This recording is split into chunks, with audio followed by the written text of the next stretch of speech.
Magkasama nga sina Jasmine at Mira sa balkonahe nang biglang may mga tauhan ni Harry ang pumasok sa bahay nila. Nagmamadali ang mga ito naghahalongkat ng mga gamit sa mga cabinet. Napansin naman ni Jasmine ang ingay na nanggagaling sa baba kaya dali-dali siyang sinabihan si Mira na huwag bumaba at manatili sa kinaroroonan niya. Dali-dali nga siyang bumaba at pagkababa naman niya ay nakita niyang isang lalaki na may bitbit ng puting kahon na pagmamayari naman ni Marigold. Tinulak niya ito at sinipa. May dumating naman na isang lalaki at aambahan si Jasmine. Buti na lang at napalo ito ni Mang Berting ng kawali. Bumaba naman si Mira at akala nito ay wala ng mga kalaban. Ngunit nahuli siya ng isang lalaki at tinutukan ng barel. At gusto nito na makuha ang puting kahon na hawak-hawak naman ni Jasmine. Iaabot na sana ni Jasmine ang puting kahon nang tinulak naman ng lalaki si Mira at nawala ng malay. Sinuntok naman ni Jasmine ang lalaki at natumba ito. Pinuntahan naman ni Jasmine si Mira at pinakuha ang first aid kit kay Mang Berting. Nagkamalay naman ng isang lalaki at mabilis na kinuha ang puting kahon at mabilis na tumakas. Samantala ay nag-aalala naman itong si Petunia sa kaligtasan nila ni Harry. At baka daw ay magaya itong si Harry kay Lance. Magiging okay na daw ang lahat, tugon naman ni Harry sa asawa niya. Tumawag naman ang tauhan ni Harry at ayon dito ay meron silang malaking problema. Samantala, nag-aalala din itong si Heather at sinasabi kay Vito kung ano daw ang gagawin nila dahil alam na daw ng lahat. Sabi naman ni Vito ay wag itong mag-alala. Nasa ospital naman si Mira, Tommy, Dahlia at Astor.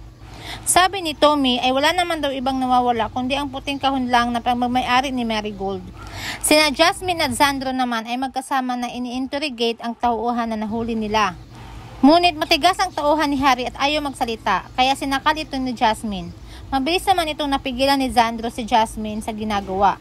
Gusto naman pabalikin ni Vito ang kanyang anak na si Heather sa Amerika, ngunit takot na takot itong si Heather at nagmamakaawa sa kanyang daddy Vito na wag itong ipabalik doon sa kung saan siya pinakulong dati dahil sa kalagayan nito. Sa bahay naman ni Astor Fields ay nilak ni Mang Berting isang pinto at aalis na, ngunit biglang dumating si Tyrone. Nakapagtago naman itong si Tyrone bago siya makita ni Mang Berting at doon ay naalala niya na kakilala din ito ni Jasmine. At nagtaka siya kung ano nga ang ginagawa ni Mang Berting doon. Tinawagan naman siya ni Harry at meron daw silang kailangan gawin. Papunta nga sina Harry at Tyrone sa kung saan sila Sandro at Jasmine. Nakita at nasundan pala ng mga tauhan ni Harry sina Jasmine at Sandro nung kinuha at dinala nila ang isang tauhan nito. Galit naman na tinanong ni Iris si Vito kung bakit pinasama pa nito si Tyrone kay Harry. Nag-aalala do umano itong si Iris na baka daw ay mapahamak itong si Tyrone at mawala ito sa kanya.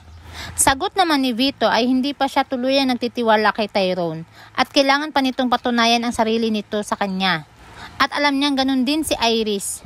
Ngunit itinanggi naman ito ni Iris sa kanyang daddy Vito.